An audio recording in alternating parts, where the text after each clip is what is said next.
Hello, now covenant word. I told you I'd be coming with the word for the church today, as we know everything that we're going through in this day and time. And as we begin to uh, the, the effects of this COVID-19, but one thing that we have to understand as we begin to go through all of this is that God is still in control. And that's the thing that we have to begin to realize more than anything else is that it's out of our control, but it's never out of God's control. So we got to understand that it's not for us to handle this thing or to worry about this thing, but it's for us to go through this thing. See, because one thing we have to understand above and beyond everything else is that God didn't just bring us to it, not to bring us through it, but that He's going to definitely take us through it. And a lot of times we begin to worry. We talked about not walking in fear, and we talked about having faith through this thing. And the very necessities of life as we know it has come to a change. But one thing that'll never change is that we are still believers in God. And the thing that is above that and above everything else is that we are going to begin to defeat your word. A lot of times we don't understand that worry is the very thing that will begin to stop our faith. Because, just like Job said, the very thing that I have worried about has now come upon me. So we have to get our mindset not to worry about what is going to happen, but what we expect God to do. I got you a question today. What are you expecting God to do? I remember reading in Second Chronicles 7, 13, and 14. It says, if I shut up heaven, that there is no rain, or if I command the locusts to devour the land, or if I send pestilence among the people, if my people, which are called by my name, shall humble themselves and pray and seek my face and turn from their wicked ways, then will I hear from heaven and I will forgive their sins and I will heal their land. Right now we are in a time where our land needs to be healed, but we don't know how to get the healing in our land.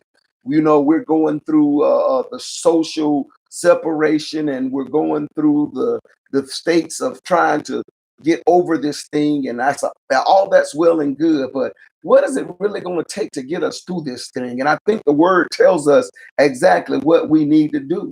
And see, we as the people of God need to understand that we have to stay in contact with God. The word says that if my people who are called by my name, we are all called by the name of God. If you are a child of God, then you are called by his name. Well, then guess what? He's speaking directly to you. And if you are one of those ones that are going through this thing, and your business has been shut down, or you've been separated from family, or right now you've been laid off, or whatever it is that you're going through, you got to understand that God is able. There's never been a time when God wasn't able to handle whatever you are facing. The word tells us that if God is for you, he's more than the entire world against you. So you got to ask yourself, who is on my side right now? I believe that God is on our side today. And I believe that without a shadow of a doubt. And I believe it's time for us to begin to show God that we're on his side as well. So that means that I got to begin to humble myself. I got to get to a point where, Lord, I know that I can't handle this, but I know that it's not greater than you. And I got to begin to seek God's face in this time, because we've gotten so far removed that we think about everything else. And it seems like the only time we really think about God is Sunday morning. Some of us don't even worry about him then. And some of us, will even go to the fact, well, I'll prepare maybe even Saturday night. But don't you know, we should always have God on our mind. But the word says that if we begin to seek his face and we begin to turn from our wicked ways, the word tells us that uh, uh, there's no man that has sinned and fallen short of the glory of God. We've all sinned and come short of the glory. So is there something in you that you might need to correct right now? Maybe this is a call out. A lot of us thinks that we can't be called on our little things, because the word tells us that it's the small foxes that destroy the vine. And is your small fox destroying your vine right now? There's a lot of things to be said about what we're going through right now. But one thing I have come to tell you this morning is that we don't have to worry, because our God, our Father, our provider shall be the one to bring us through this thing. I know that if he brought us to it, he's definitely going to bring us through it. We as the people of God, we're always seem like we're going from one end to another. It seems like soon as I get my head above water, here comes something else to smack me back down. But and I understand that as one who's been an entrepreneur and who's tried to develop things and get things going, and seem like soon as I get things up, I get pushed right back down. But the thing that that separates us from the world is that God has given us a deterrence to do right now is just give up in the face of this COVID-19. Well, we don't know if I touch something, if I breathe something, but one thing that I believe above everything else is that when the word of God tells me, and my Father said that I come to give you life and that more abundantly, I got to stand on that this morning. I got to stand on, I believe God came to give me abundant life. And I didn't think he came to give me a life that I should be bound down or captivated by my own surroundings. But I thank God even for those surroundings, because I can think that this time last year I was homeless. I didn't have anywhere to go. But then I look around and I see the beautiful house that the Lord has blessed me with. And now I can lay back in comfort. But I thank God that I'm free this morning. I'm free to serve him. I'm free to praise him. I'm free to honor him. And I'm free to humble myself and seek his face. We have to realize that above all of these things right now, that we serve a victorious God. In 2 Corinthians 4:7-9, it says, but we have this treasure in earthen vessels, that the excellence of the power may be of God and not of us. It's time for us to stop trying to handle things ourselves and really let God do it. But in that it says, we are troubled on every side, yet not distressed. We are perplexed, but not despaired. Persecuted, but not forsaken. Cast down, but not destroyed. So you got to realize that no matter what all this is that we're going through, God didn't mean for us to be destroyed through this all. He came to give us life, and he came to give it to us more abundantly. And in the abundance that we have in this life, that means that I got the spirit and the will to run on and see what the end is going to be. I know that I'm going to survive this thing. I know that my family is going to survive. I know that my church is going to survive, and all of the members are going to survive. And I believe God is going to bring us through this thing, and he's going to bring us through in a grand fashion. So we're not to worry. See, because if we begin to worry, that means we're not trusting God. And we're quick to say, I trust you, God. I love you, God. But where is your faith? The word tells us that faith without works is dead. And, even faith standing alone is dead. But where's your works when it comes time to show that I am a child of faith? My works is going to be that I know this thing seems so great because it's affecting the entire world. But hey, I serve the one that created the world. And if he created the world, he knows everything about the world. So then who are we not to trust him? If he created it, don't you know he knows how to fix it? He didn't build it and not know that everything that would come. God told us that I see all things and nothing is hid from me. So if we know that God is the all-knowing God, all-seeing God, all-wise God, who are we not to trust in that? Even through our persecution with this thing, and, us worrying about who we are, one thing we can say is this levels the playing field. This doesn't matter if you're rich or if you're poor. It doesn't matter if you are the pastor, the bishop. It doesn't matter if you just a pauper out on the street. This thing levels the field because it has no respect of person. But the thing that does level the field is that I believe and I trust God with all of my heart. I believe that even if it was to befall me, that God could deliver me. And I believe that he would deliver me. But, the thing that we got to understand is that worry just brings us to a point where it keeps us from trusting. In other words, it takes up space that we can't afford to give away.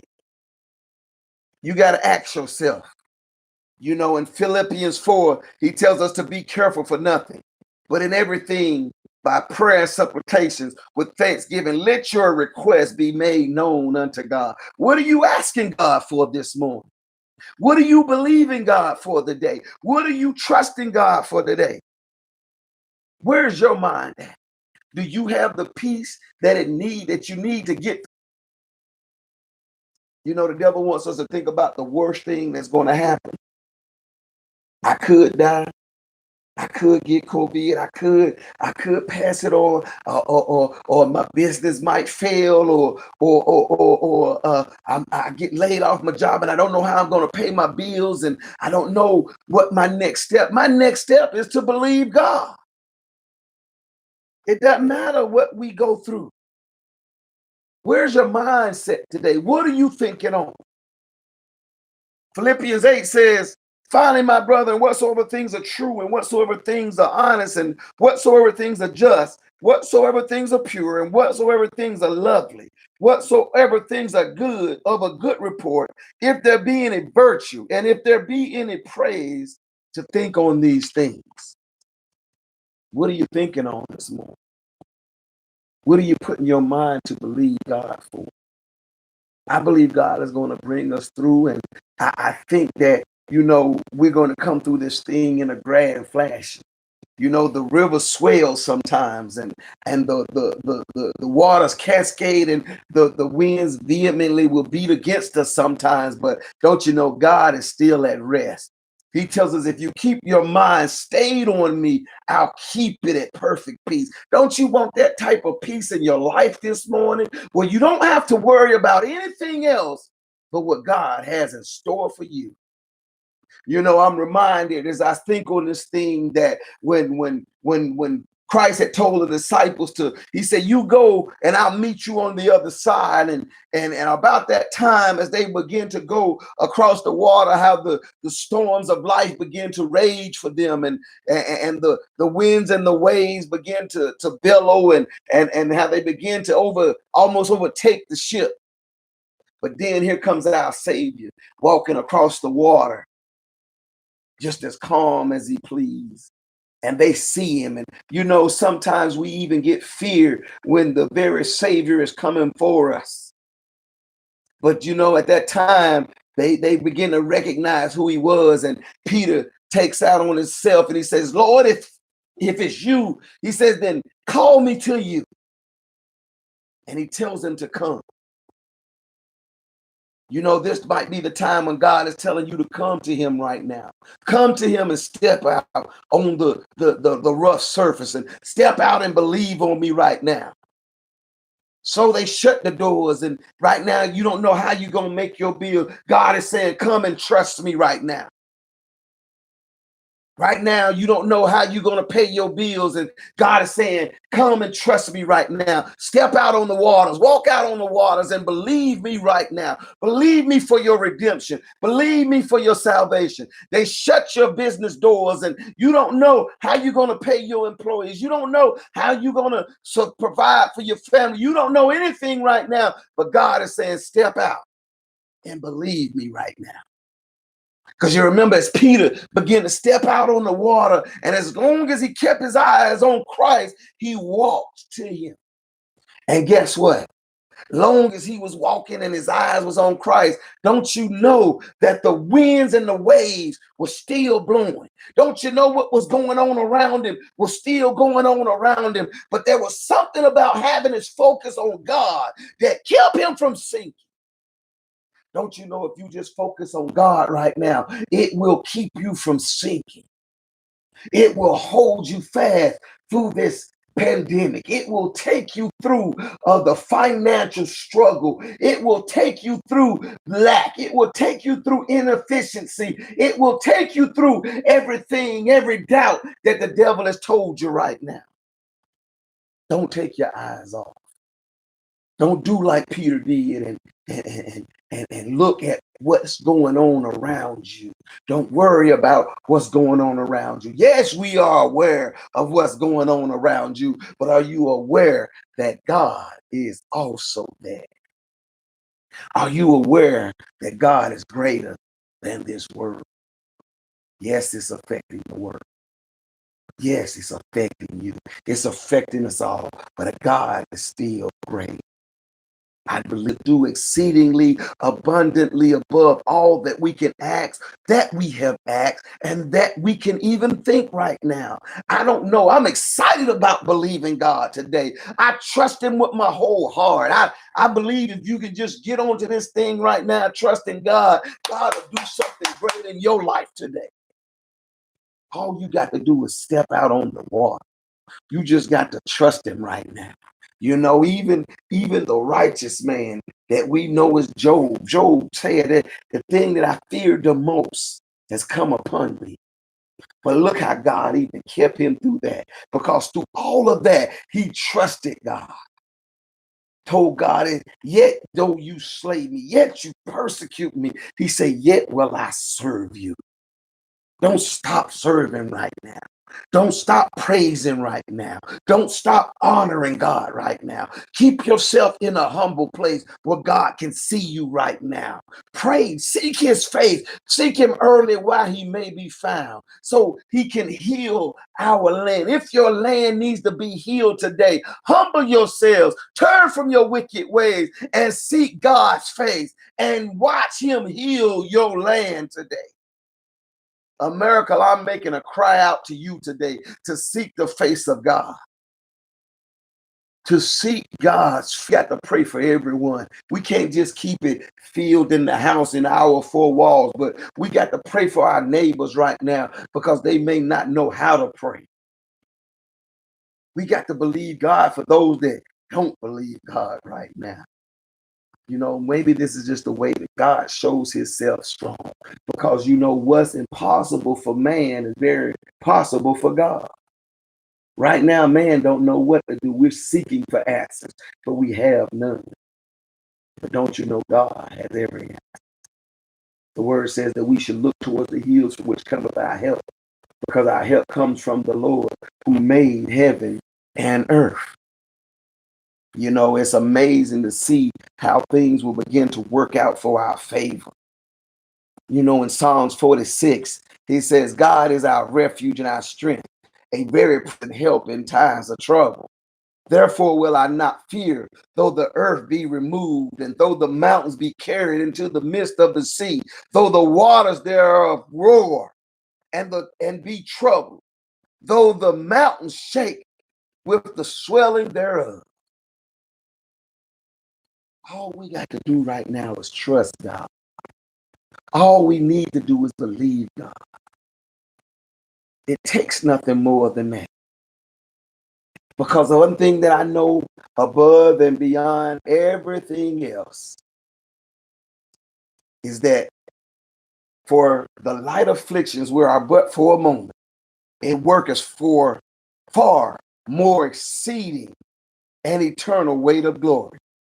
While we look not on the things which are seen, but which the things are not seen. For the things which are seen are temporal, but the things which are not seen are eternal.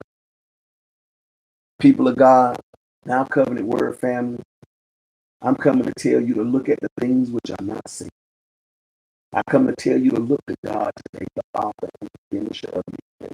I come to tell you as I sit here in my study with you right now, loving you from afar, hugging you from afar, because you know, and one of the last things we do before we leave church is I say we turn around and hug somebody.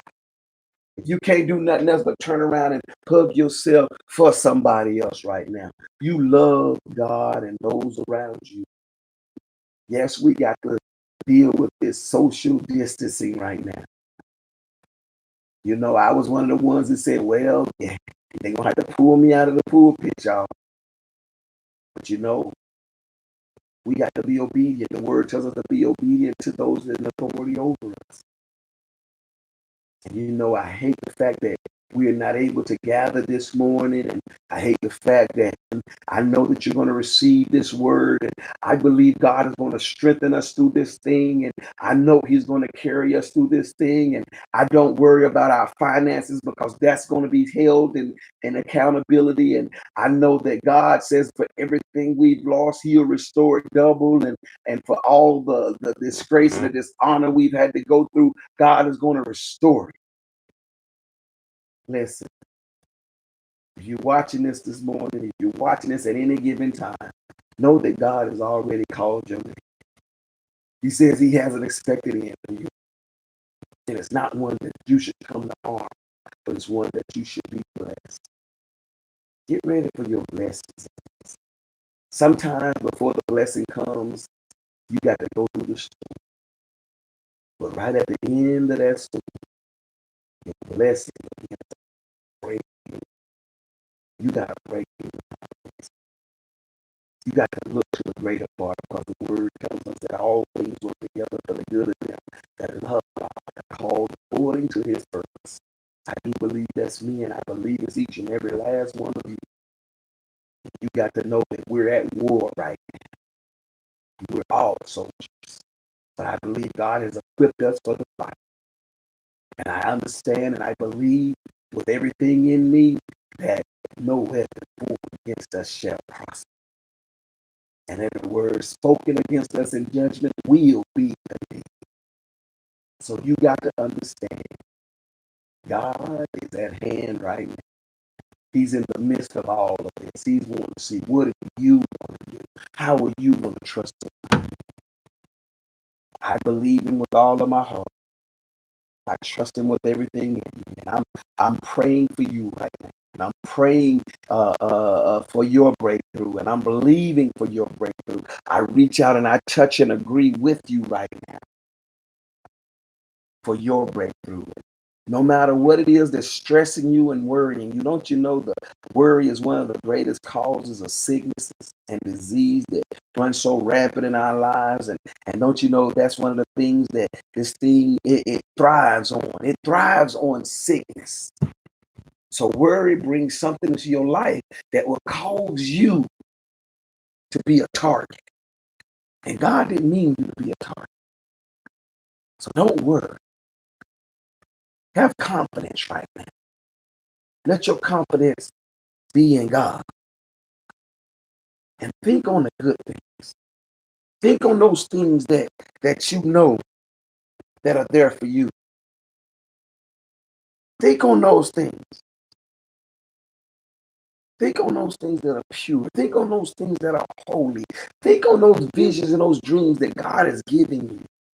Think on those things, because the best is yet to come. I believe the word of God. I believe what my Holy Bible says.